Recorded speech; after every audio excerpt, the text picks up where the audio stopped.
राजनीति विज्ञान व प्रतियोगी परीक्षाओं से संबंधित हिंदी में जानकारी प्राप्त करने के लिए हमारा चैनल सब्सक्राइब करें। BA, MA, B.Ed तथा M.Ed के विद्यार्थियों के लिए विशेष पाठ्य सामग्री प्राप्त करने के लिए बेल आइकन भी दबाएं।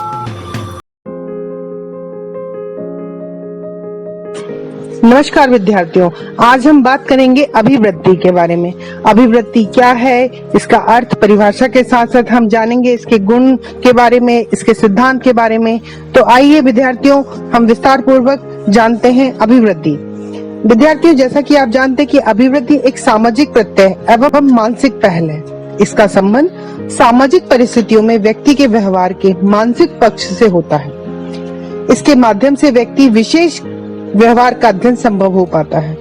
इसलिए विभिन्न सामाजिक विज्ञानों, मनोविज्ञानों, समाजशास्त्र, शिक्षा शास्त्र तथा राजनीति शास्त्र में इसको महत्व दिया गया है।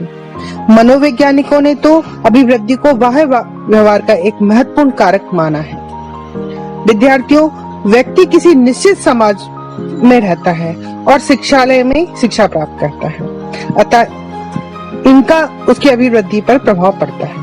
बहुत सी अभिवृद्धियां उसे अपने माता पिता से प्राप्त होती हैं। यूं तो जन्म से ही हमारी अभिवृद्धियों का विकास होता रहता है, जैसे कि भोजन, वस्त्र, माता पिता, संगी साथी के बारे में बचपन में ही हम एक निश्चित अभिवृद्धि बना लेते हैं। अभिवृद्धि व्यक्ति के उस दृष्टिकोण की ओर संकेत करती है जिसके कारण वह किसी वस्तु, परिस्थिति, संस्था या व्यक्ति के प्रति किसी विशिष्ट भांति का व्यवहार करता है। आइए विद्यार्थियों, अभिवृद्धि के अर्थ के बारे में हम विस्तार पूर्वक जानते हैं। अभिवृद्धि शब्द जो है वो एप्टर शब्द से बना है और एप्टर शब्द लैटिन भाषा का शब्द है जिसका तात्पर्य योग्यता या सुविधा होता है। अभिवृद्धि जो है एक परिकल्पनात्मक तथ्य है, क्योंकि इसे प्रत्यक्ष रूप से तो नहीं देखा जा सकता, किंतु इसके प्रभावों को अनुभव किया जा सकता है।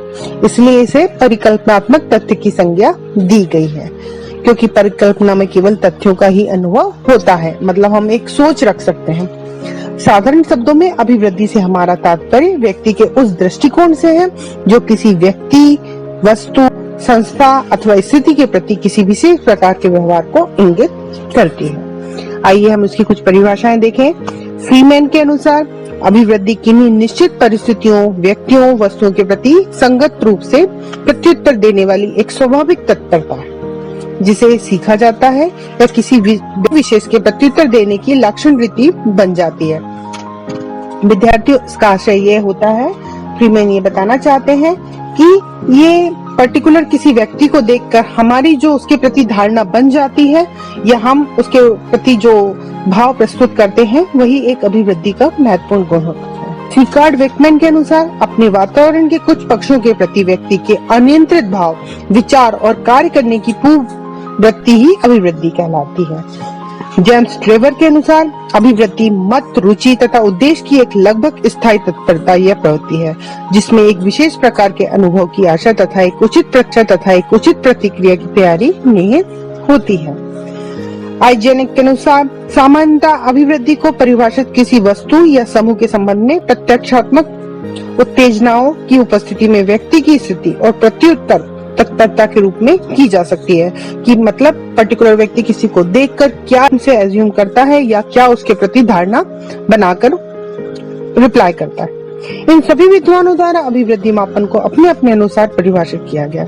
इन सभी परिभाषाओं के आधार पर निष्कर्ष रूप में कहा जा सकता है कि अभिवृद्धि व्यक्ति की वह मानसिक तत्परता है जिसका निर्माण अनुभव के आधार पर जाता है, जिसका व्यवहार पर गुणात्मक और निर्देशात्मक प्रभाव पड़ता है।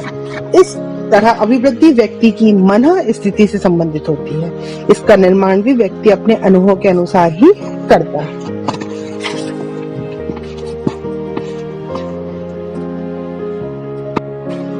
विद्यार्थियों, अभिवृद्धि के कुछ लक्षण होते हैं, जैसे कि अभिवृत्तियों का प्रसार असीमित है। यह वाह वस्तु के प्रति हमारी स्थिति है, पक्ष में या विपक्ष में। अभिवृत्तियों के व्यक्तिगत विभेद होते हैं। अभिवृत्ति हमारे व्यवहार का आधार होती हैं। ये अव्यक्त भी हो सकती है और व्यक्त भी। अभिवृत्ति हमारे संपूर्ण व्यवहार संगठन में समन्वित होती है। ये वातावरण जन्य है, ना कि जन्मजात है। अभिवृत्तियां पर्याप्त रूप से स्थायी होती हैं। अभिवृत्ति एक व्यक्ति वस्तु के प्रति हो सकती है या अनेक के प्रति भी हो सकती है। इनके दो पक्ष होते हैं, जिनकी अभिवृत्ति है, जिनके प्रति है। विद्यार्थियों, अब हम अभिवृत्ति की विशेषताओं के बारे में बात करते हैं। तो इसकी कुछ विशेषताएं हैं, मैं आपको बताना चाहूंगी। जैसे अभिवृत्ति अधिगमित होती है। व्यक्तियों में जितनी भी अभिवृत्ति पाई जाती है वह सभी अर्जित या अधिगमित होती है।